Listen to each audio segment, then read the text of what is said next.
Hello everyone, आज का topic है इलेक्ट्रोस्टैटिक्स से क्वेश्चन है न्यूमेरिकल। इसमें हमें एक इक्विलेटरल ट्रायंगल गिवन है जिसके तीनों कॉर्नर्स पर q a q b q c charge placed है। हमें एट पॉइंट सी पर दोनों रेस्ट चार्जेस के कारण इलेक्ट्रिक फोर्स कैलकुलेट करना है। हम जानते हैं जब भी दो चार्ज हमें गिवन होते हैं और उनके बीच की डिस्टेंस गिवन होती है तो हम कूलाम फोर्स के अकॉर्डिंग फोर्स उनके बीच का निकाल लेते हैं और डायरेक्शन उनकी लाइन जॉइनिंग के अलोंग होती है।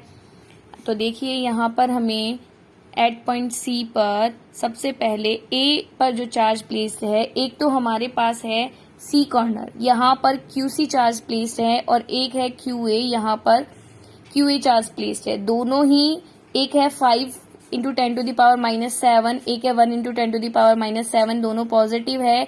इसलिए सी पर ए के कारण जो फोर्स लगेगा, इनकी लाइन जॉइनिंग के अलोंग रिपल्सिव फोर्स लगेगा, इसको हमने कहा है FCA, यानी force on C due to charge placed at ए।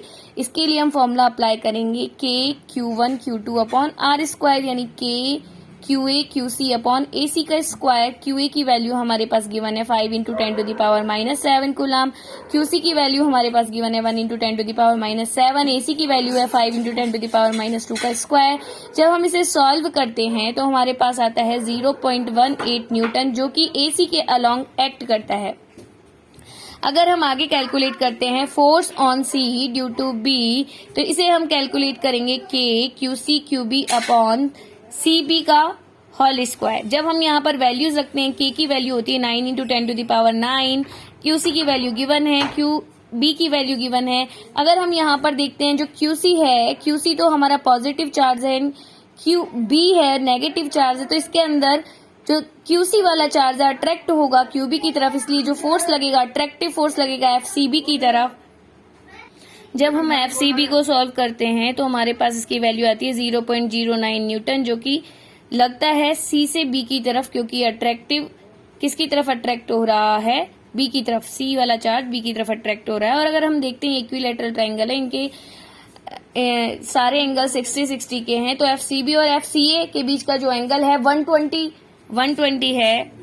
जब भी हम दो वेक्टर्स के बीच का रिजल्टेंट निकालते हैं तो हम फोर्स अप्लाई करते हैं, हम फॉर्मूला अप्लाई करते हैं √P² + Q² + 2PQ cos theta, जहां पर P और Q दो अलग अलग वेक्टर्स और थीटा उन दोनों के बीच का एंगल होता है।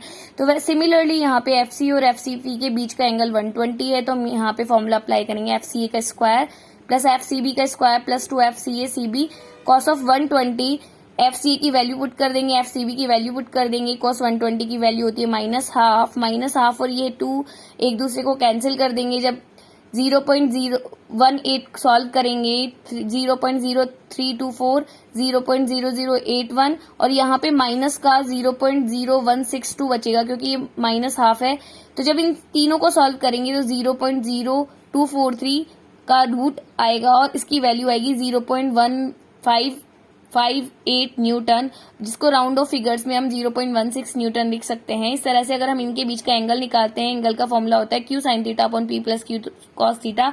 जब यहाँ पर देखते हैं तो अपॉन में cos 120 आता है, cos 120 की वैल्यू -हाफ होती है। जब ये कैंसिल होता है तो ये माइनस का 0.09 बन जाता है, अपॉन में 0 आ जाता है।